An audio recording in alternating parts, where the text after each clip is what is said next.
Welcome to another edition of the Chamber Report. I'm Josh Wooten, President and CEO of the Citrus County Chamber of Commerce and your host today. Our guest today probably needs no introduction.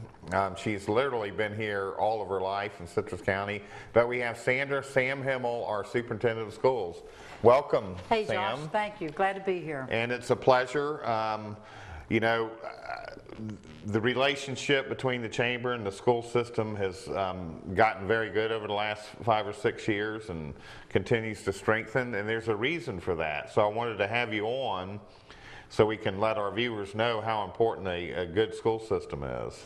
Well, as your superintendent, I always feel like that our schools should reflect our community. And as you stated, I tell everybody I was born and raised here, but there wasn't a hospital when I was born. So we were born in Dade City, and I say we because I have a twin sister. But we were raised through the school system. I graduated from Citrus High School. I received my AA degree from Central Florida, and back then it was in Ocala. We didn't have Alicanto campus, and then went on to University of Florida and came back and started teaching. Go Gators. Go Gators. And of course my son went to FSU, so my money went to FSU, but I just know how important it is for our community to have a partnership with the school system, because we graduate our students and hope that they're productive students, but we go out and ask a lot from our community. And we're happy to give it because we see a return on investment, but what I've been telling our members and businesses, it's up to us of what we do with that talent that y'all help provide. I mean, are we going to have sustainable jobs for them so they can come back and raise a family? And we appreciate that, because as our students go through high school, they've got many, many choices on where to go with their career path. This morning, we welcomed 72 new teachers to Citrus County. Wow. And 23 of those were our own high school graduates. Wow. So we're always excited about that. We track that on how many applicants that we get back from our own schools. And I told Mr. Bishop said to them that he felt like they came back because of positive experiences they've had in our system, and hopefully that's one reason they came back. And I had to tell him that I didn't have a positive experience in kindergarten because I was spanked in kindergarten. Probably deserved it, but we hope that that's true for a lot of our students who go into teaching and go into education, that they will come back. And what our community provides in the industry side of the world, where we can ask our students, choose this field and then come on back. And I want to get into all the statistics and all that, but your background really too is business. I mean, you and your family, you've owned businesses and been around businesses all your life. I know a lot of people probably know this, but many may not, that Walt Connor's former clerk of the court is Sam's dad, or was Sam's dad. Right, and he had his office supply business for a little over 30 years. And I came back from University of Florida, began teaching, and he walked up one day and asked me if I wanted to help manage the business. So I said, sure, I'd like that challenge. So 23 years later, I was still managing his office supply business, and we worked with Xerox Corporation at that time. So I've been part of retail and small business for 20 plus years, and my brothers and sisters and I currently own a small business in Inverness, so we understand that the small business side. Well, let's give that business a shout out, because they're chamber members, and that's what we do here. It's Connor's Gifts, right across the street from City Hall, and we've been in business for 25 years. In fact, this is our 25th year. And I understand that Vera Bradley school bags and stuff are coming in, aren't they? Don't even say that, but yes, okay, well, they are. I can say it. I promote businesses here. Yes, they are. They're in there, and we do a lot of business with the book bags. And of course, some of our schools have restrictions on book bags, so I encourage parents to make sure that they check before they go do that. But of course, we manage. They can't just say, "I bought this from Miss Himmel." No, that's not going to give them a free pass either. Get us all in trouble there, but. So obviously you're married, and you have a family in Inverness, and that's your hometown. You're a hometown girl. Hometown. In fact, when I came back, I lived in Crystal River for a few years. Then we moved to Inverness. I've been married to Dennis for 37 years, and he's still probably scratching his head. And I've got 3 boys, ages 32, 30, and 28. And all came through our system. And that's awesome. And the Citrus County School District is a big deal. It's a huge employer. I believe it's the largest employer in the county, is it not? It is. We employ Around 2,200 employees. 2,200 employees, so it's the largest, it may be the largest in the county, We've always but been told certainly it public sector. Yeah, we've always been told it is the largest. We run the largest restaurant because we serve so many lunches and breakfasts every day, and we have 100 buses on the road. So within our own system, we manage and we have a lot of operationals such as transportation, food service, maintenance. Our maintenance men have been out all summer putting in air conditioners and those types of things. So when you think about an educational system, you think about teaching, but we employ a lot of different types of jobs. And you're the CEO of a very, very large business, essentially. Very large. With a bunch of divisions. Yes, bunch of divisions, and I've got managers in each division, and we oversee, like I said before, the transportation, technology, food service, maintenance, construction, finance. We do it all. Over the past few years, there's been a lot of very positive things happening. You've won a lot of awards, state awards, I believe some national awards. We've had teachers that have been honored. That's a big deal, and we use all of that in economic development and recruiting businesses and families here. Tell us about some of the strides that y'all made and some of the recognition that you've gotten. Well, this year, our Teacher of the Year was selected as one of the top 5 finalists in the state. Our School-Related Employee of the Year was selected as one of the top 5 finalists in the state. Dan Koch, teacher at Christopher Middle School, was recognized nationally by Apple for what he does in the classroom, and they now have him training different, going in different areas. Our academic team finished 2nd in the state of Florida, and we go and on and on. You had a baseball team. And we had a baseball team finished 2nd in the state of Florida, too. They made it to the Final Four. We have teachers who are being recognized by the Governor's Shine Award. Yeah, I noticed you've been kind of hanging out with the First Lady of the state of Florida and the governor lately. Well, let me tell you, it's nice to have connections at the top. Well, success breeds success. I mean, they obviously see what you're doing here. First Lady Ann came and read to students in Homosassa, and then we all went to lunch, and she's very complimentary of our school system. Last week I was at lunch at the governor's mansion, and he speaks highly of education, but he also speaks very highly of Citrus County and what we do. Well, they're paying attention. You're one of 67 districts, and you're standing out in Tallahassee, and I hear that too when I'm up there.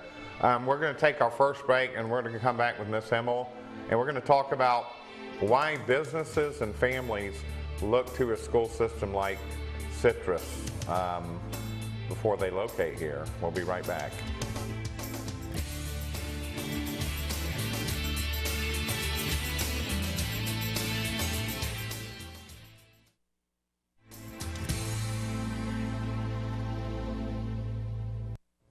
Welcome back to the Chamber Report. I'm Josh Wooten, your host. Our guest today is the Superintendent of Citrus County School District, Sandra Sam Himmel. And when we left off, Sam, we were talking about some of the accolades that the school system, and you always give credit to the employees, but your leadership, I feel, has something to do with it. But there's a reason why the Chamber and Economic Development Council are very bullish on our school district. Is because, first of all, anybody with half a brain knows that educating our children are probably the best investment we can make for the future. But secondary, we know now that as people come to relocate here, the medical is one of our big industries, and I've been involved in physician recruitment with the hospitals, and our school system is a great selling point because they're very interested, especially the moms. The moms are very interested in that. The safety of our community is a big deal, the natural resources. So one of our biggest selling points now is the school system under your leadership that we can use and hold out. Like an A-rated district. I know that we vacillate. Some schools are A's, some schools are B's, but essentially we've turned them all around, haven't we? And we've been recognized by the state of Florida for the past 8 years as being high performing. And that, not only is that our academic achievement with our students, it also shows that we've got a strong financial report. It shows that we've not had any major findings through the Auditor General's office on our audits, our yearly audits. And it also recognizes that we have been that we've maintained class size amendment. And that class size amendment, a lot of districts have chosen not to abide by that, which is a law, and legislation dictates that we're supposed to be doing Well, the voters, that was a voter mandate. That was a voter mandate. It would almost be morally wrong to go against what the voters said they wanted. Some of the district superintendents have taken the attitude that they would just take the penalty for not meeting that mandate. But we've never done that. So for the past 8 years, right now we're like one of 3 districts that has maintained that high performance. And that's really huge for us, because when you look at that, we've been recognized as an A district for 7 of those 8 years. That's huge, because when you look at our district compared to the other ones that are A rated, we're one of the few districts that has 68 to 70% free and reduced lunch. And that speaks volumes for what our teachers do, our support staff, our administrators. And I go back to the community and the parents, because with their support, what they come in and help us do, they provide.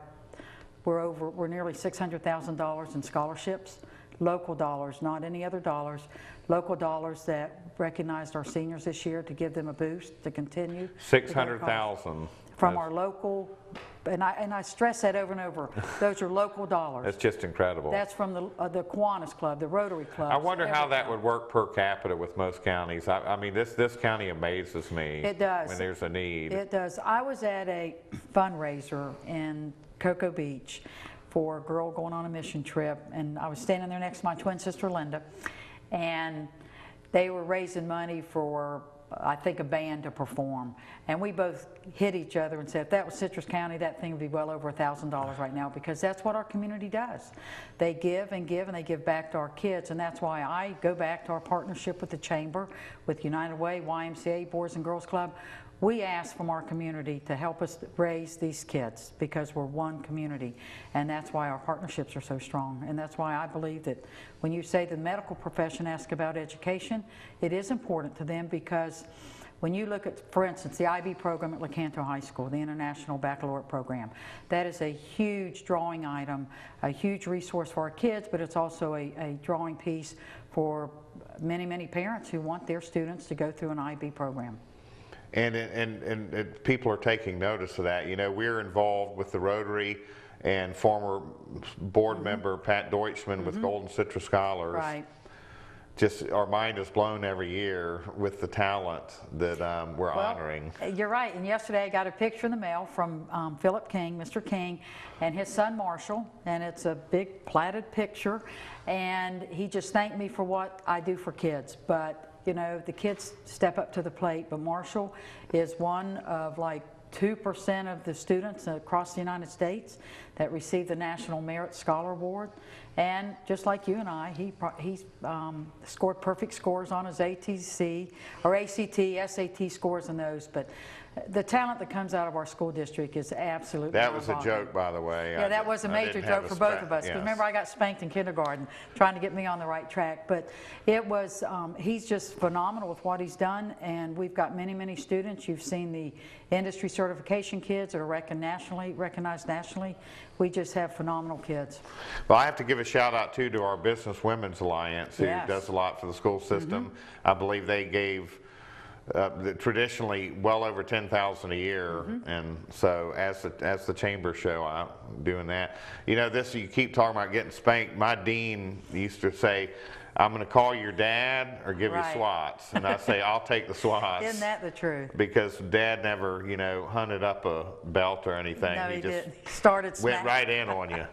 And you know what, you talk about the Business Women's Alliance, and when they give $10,000 a year, and then you think about the years that they've given that $10,000, and you know, Sugar Mill Woods Women's Group, Chris River Women's Group, all of those groups just give thousands of dollars every year, and it adds up to be, you know, hundreds and hundreds of thousands of dollars that they have given to kids for many, many years. Well, in addition to that, and we know we have a lot of talent, we know we're producing a lot of talent, and we know a lot of these kids are going to go and they're going to solve a lot of the world's problems and maybe never come back, but it is up to the business community to create an environment where they may come back. But we know not everybody's going to go to college, and so, you know, WTC, formerly Withlacoochee Technical Institute, now Withlacoochee Technical College, has also worked very closely with economic developers. And what we've done is we have just given them another assistant director, and the job of that assistant director will be to recruit where we may have dropped the ball at some point. You know, we keep trying to get high school students to go to WTC, but where we see a major gap is when those students graduate, many of them do not know where they're headed. So if we can go back in the high schools and start working with those juniors and seniors and show them the programs that we have at WTC, maybe once they graduate or as they move through those last couple years, they'll get into a program that when they graduate, they can move directly to WTC and one of those programs, get a field, get a career, and then go directly into the workforce. And let me commend y'all because you were very mobile and fast about adapting to programs that are needed. I believe Titan Industries needed some welders, and y'all are right on that. So y'all can fit your programming to whatever the economy or whatever the need is in the community. And I think that's one thing where our partnership with the Chamber will help, because businesses need to know that, you know, if they'll go work with Ms. Bishop at WTC or some of the staff over there, if there's a program or they see a need in their own business, then they can help develop programs. Now we've got boundaries and rules and regs as usual, but you know, they can certainly work with the community, work with the Chamber. If there's a program you all think that we can implement, they're about as flexible as we can be. And we appreciate they are, and we do work with them very closely. We're going to take another break. For our last segment, we're going to bring on a special guest with the school system. We'll be right back.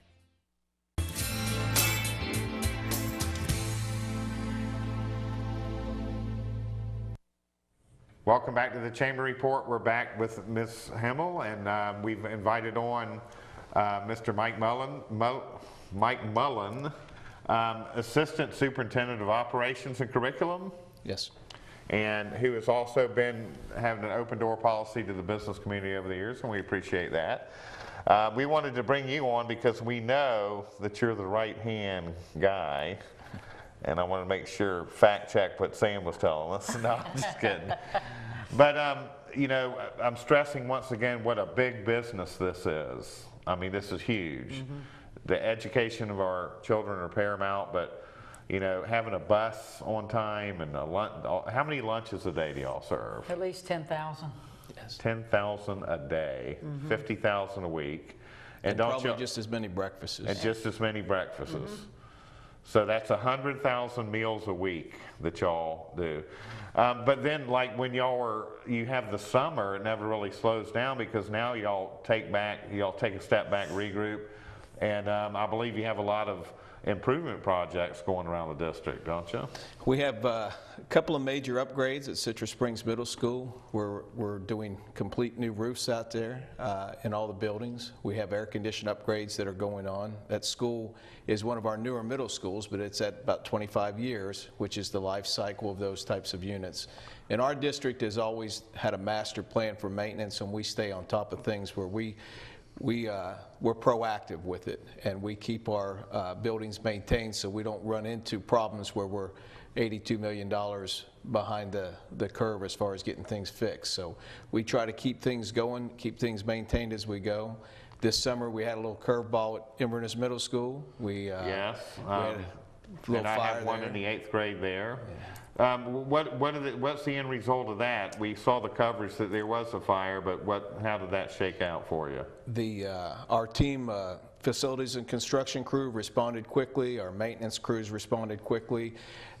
We had a report this morning from that department, and we feel like that building may not be ready. That classroom may not be ready for the first day of school. The rest of the building will be, but will be within the first couple of days. It'll be right there. So the school has a plan, so it should not affect the students one bit. Very good. And then I want to get a little bit into budgeting. What type of a year do y'all work on? Similar to the counties? What is your fiscal year? We're July 1. July 1. July 1. So have you set your millage for this year? Last night they adopted the tentative budget. They adopted the tentative budget. So that means that you'll be having hearings on that? That was our hearing. That was our public hearing last night, and they will adopt the final budget September the 8th. Okay, September the 8th. Yes. And of course, government has gone through tough times. How has this economy affected the school system? I think we've seen it several different ways. You know, as the economy's starting to recover now, we're starting to find that it's harder and harder to find teachers. We still have several openings that in some of the hard to fill areas such as math that we've struggled to find people to come into it. We've lost some good teachers when the Duke Energy closed their doors, and some of the spouses that worked for that company left. We lost some great teachers and some great students when that happened. So that's changed the community, and then we've tried to do as much as we've always done with a lot less money over the last couple of years, and we've done that by not filling vacant positions and keeping positions vacant. We haven't had a director of secondary ed for 3 years. This was the first year we put that position back in place. So we've had people doing multiple jobs for the last 2 or 3 years. So y'all have adjusted to the times. Yes. You've just kind of done what you needed to do, and now things seem to have stabilized. Well, in our student count right now, we believe we're probably it's not a big number, but we feel like we're about 15 students over projection.